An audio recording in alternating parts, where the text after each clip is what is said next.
Hello po, ito nga po pala ang aso kong si Bebe. So, akin na po siyang pinaliguan ngayon dahil matagal-tagal na din po na hindi siya nakakaligo. What the fuck? Ito yung aso ko na halos isang beses ko lang napapaliguan Ayaw, di ma. sa loob ng isang taon. Oh my God. Yes, tama po kayo.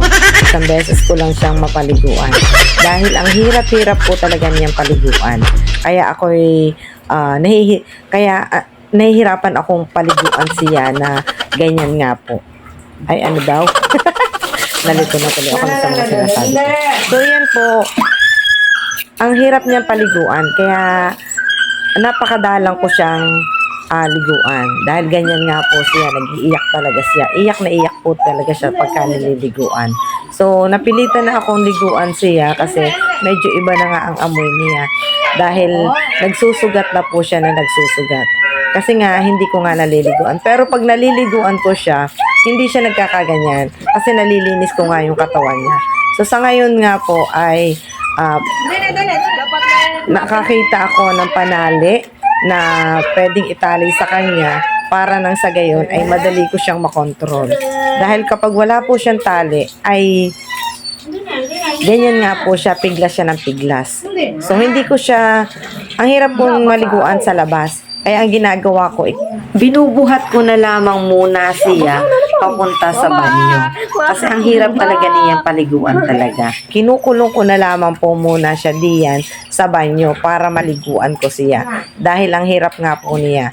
So yan, talagang maririnig mo yung ingay at iyak po talaga niya. Na pag binubuhusan ko na siya ay talaga siya ay nag-iiyak na nag-iiyak. Kaya ang ginagawa ko habang siya pinaliliguan ko, para kung bata na kinakausap ko na tigil na, ayan na bebe. Talagang parang bata na talagang ipararamdam mo sa kanya na safe siya. Ikaw ay talaga sa kanyang pagpapaligo. Talagang hindi mo pwede siyang pakitaan ng galit or kailangan talagang lambing-lambingin mo pa siya. At yun na hindi kayang gawin ng iba. Kaya ako lamang ang nagpapaligo dyan. Hindi kasi ko nalagyan ng dapat kasi ay nakapagpainit nga pala ako ng tubig. Kasi syempre, medyo may edad na itong aking aso. Siguro mga 5 years or 6 years na din yung aso kong ito. Kaya kung sa ay matanda na sa edad niyang yan.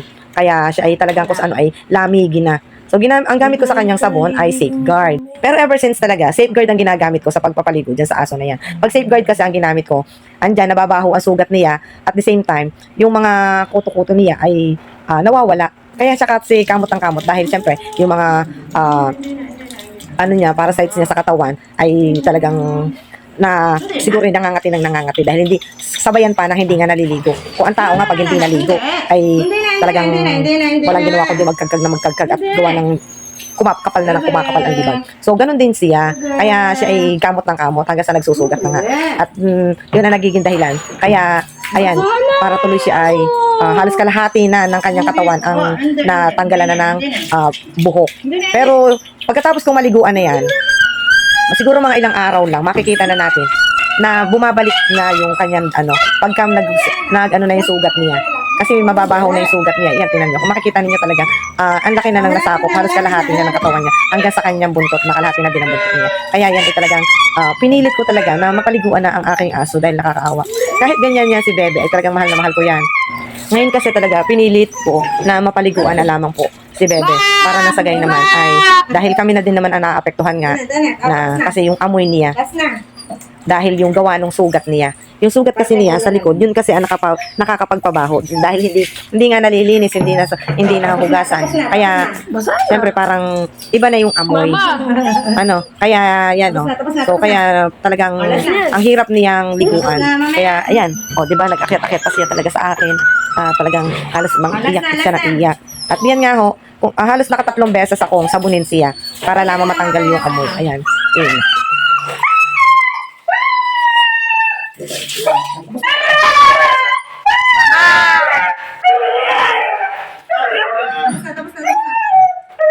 Tapos na.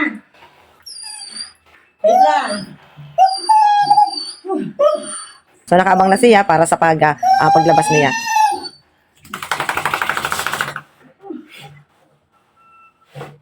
Ang aso.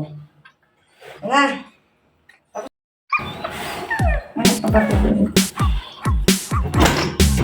Ito mo. Wait lang ha.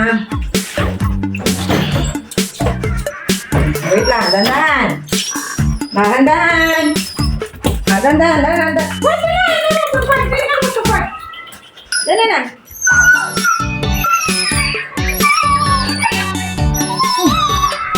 Dali na. Dali na.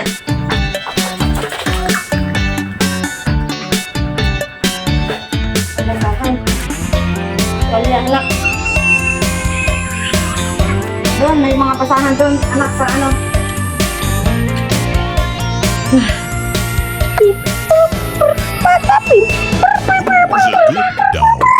Oh, kami yan.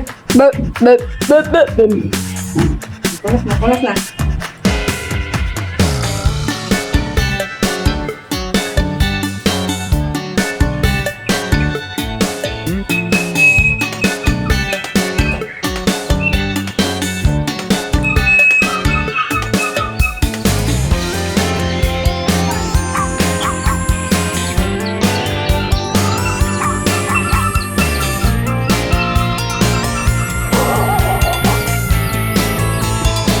Who's a good dog?